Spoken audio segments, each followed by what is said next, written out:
नमस्कार, मी श्रीकांत उमरीकर. आपण पाहतात ॲनालायझर. लाईक करा, शेअर करा, सबस्क्राईब करा. ॲनालायझरचं ॲप डाउनलोड करा. आज 20 तारीख आहे आणि उद्याचा एक दिवस जिल्हा परिषदसाठी अर्ज भरायचा शेवटचा दिवस. भाऊंनी त्याच्यावर छान व्हिडिओ केला, जरूर पहा.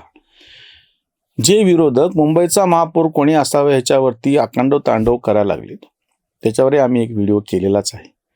आणि आता परिस्थिती अशी आहे की त्या गदारोळामध्ये इतका सगळा गोंधळ चालू आहे. 29 महानगरपालिकांचे महापौर ठरायचे आहेत आणि हे सगळे निकाल लागल्या तातडीनं महाराष्ट्राचे मुख्यमंत्री देवेंद्र फडणवीस मुंबईत नाहीयेत, महाराष्ट्रात नाहीयेत, दिल्लीत नाहीयेत, देशातच नाहीयेत.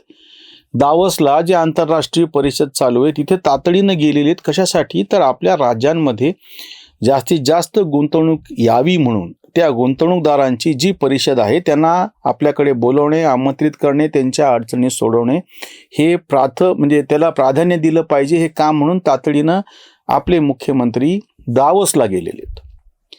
तुम्हाला असं वाटेल की त्याच्यात काय, सगळेच मुख्यमंत्री जातात, सगळंच चालू असतं, त्याच्यात काय वेगळं हे करायचं आहे. त्याच वेळेस आपले मुख्यमंत्री तिथे गेलेत, इथले विरोधक रडापड करायला लागलेत. महापौर कोणी व्हावं, काय व्हावं चालू आहे, शिंदेने असं केलं तसे केलं, बातम्या आहे, लेब्रांडू पत्रकार लावायला लागलेत. ते बाजूला ठेवा. त्याच वेळेस कर्नाटकाचे अर्थमंत्री असलेले DK शिवकुमार, त्यांना तिथं जायचं होतं. म्हणजे त्यांच्याकडे असं ठरलं होतं राज्याचा प्रतिनिधी म्हणून अर्थमंत्र्यांनी जावं, जसं आपल्याकडे मुख्यमंत्र्यांनी ठरवलं जायचं. ते अंतर्गत प्रश्न आहे मंत्रिमंडळाचा. कर्नाटकाचं प्रतिनिधित्व म्हणून तिथले अर्थमंत्री असलेले उपमुख्यमंत्री DK शिवकुमार जाणार होते. ते का नाही जाऊ शकले? कारण की तिथली जी राजकीय मारामारी चालू आहे, अगदी बिहारच्या निकालाच्या आधी सुरू होतं. निकाल लागू म्हणले, निकालात सगळं पूर्ण बट्ट्याबोळ झाला. त्याच्यानंतर एक असा मुद्दा समोर आला की सलग मुख्यमंत्री पदावर राहण्याचा विक्रम सिद्धरामय्यांच्या नावावरती पाहिजे म्हणून 19 जानेवारीपर्यंत थांबवा. 19 जानेवारी झाली परवा, काल. आता आज 20 जानेवारी आहे.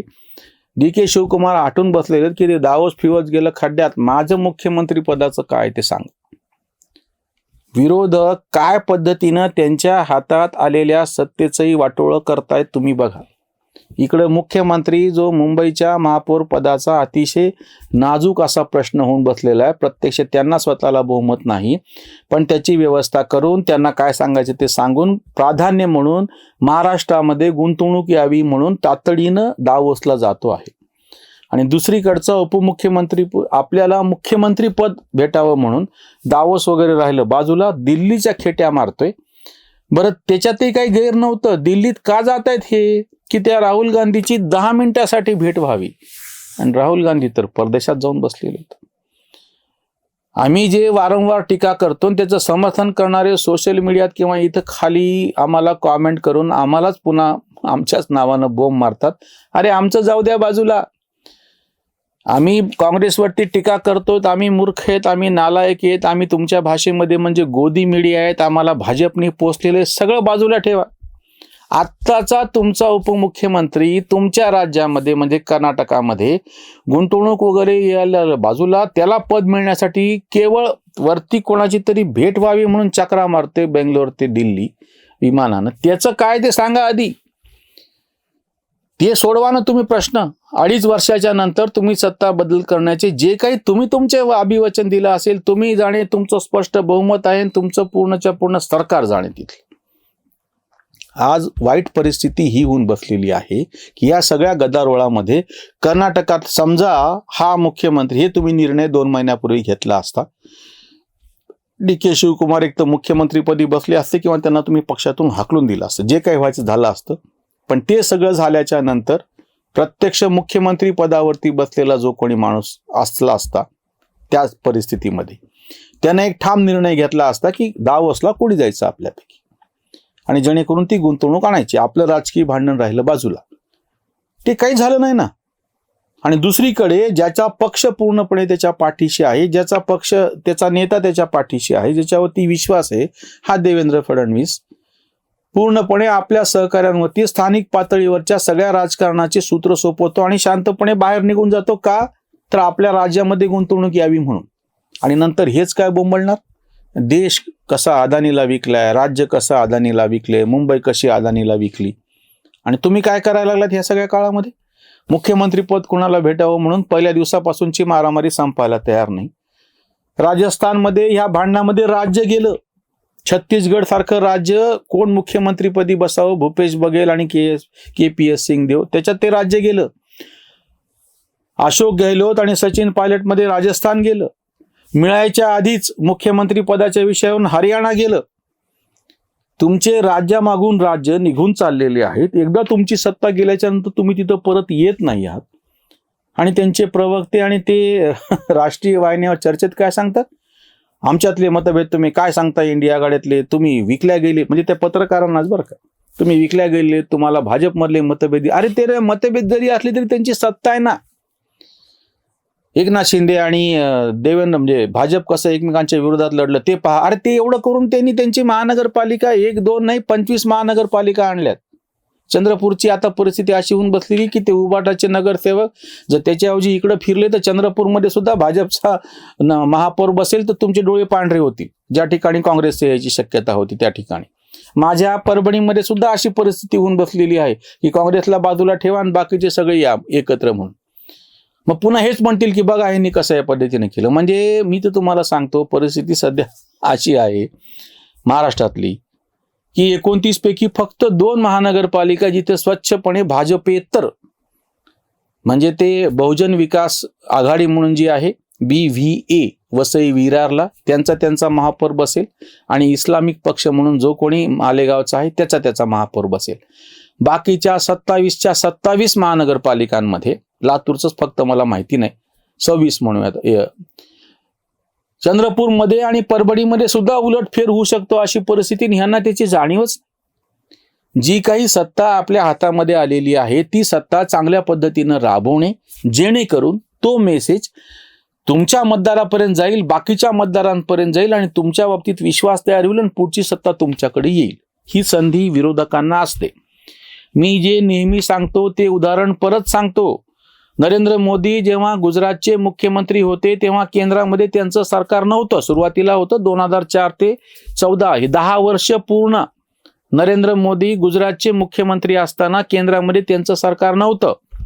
त्याच काळामध्ये सिंगूरची जी घटना घडली, सिंगूरचा प्रकल्प गुजरातला हलवला गेला आणि मोदींनी तेव्हा ते विरोधी पक्ष त्यांची सत्ता केंद्रात नसताना सुद्धा तो प्रकल्प तिथे आला. हे जे बंदर होतं अदानींनी विकसित केलेलं कांडला बंदर त्याच्यासाठीचे विषय मार्गी लावले जेव्हा त्यांची केंद्रात सत्ता नव्हती.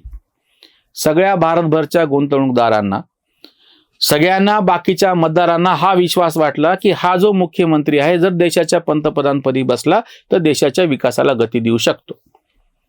हा विश्वास विरोधात सत्ता असताना मोदींनी गुजरातमधून सिद्ध करून दाखवली.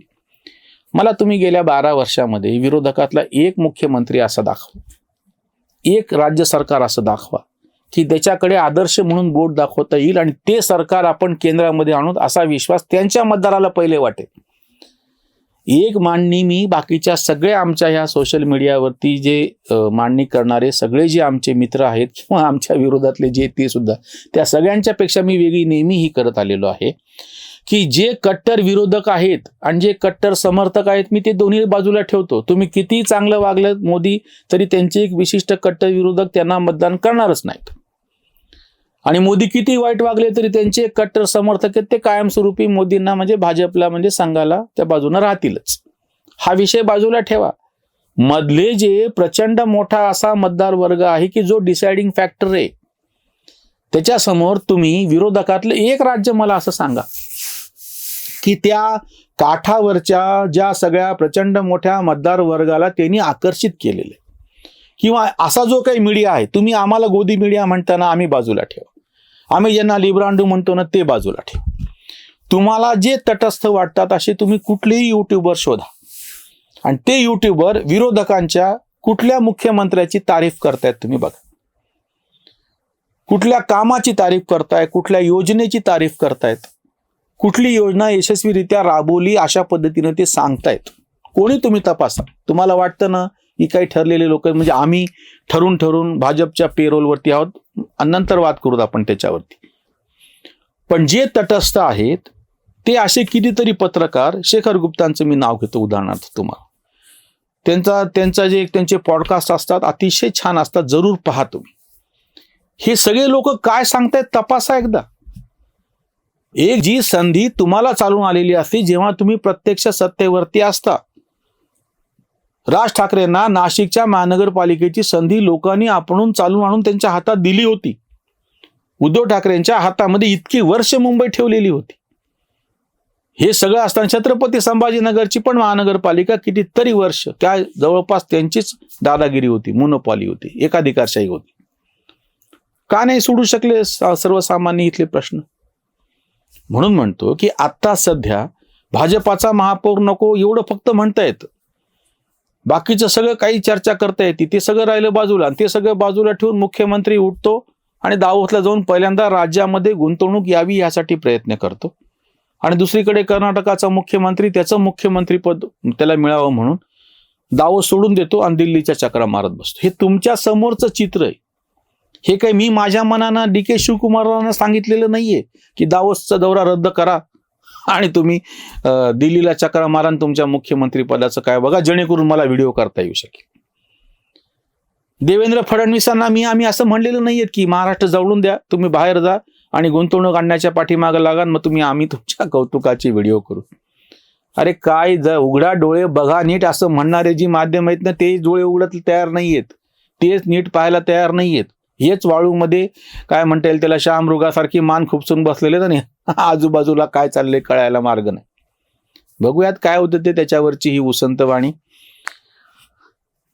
भाजपाचा म्हणे नको महापौर, लिब्रांडोंनी जोर लावलेला. युद्ध संपलेले लागले निकाल, रडगाणे हाल संपेचिना. उठली अफवा नाराज हे शिंदे, कोण त्यांना मिंधे म्हणे आधी.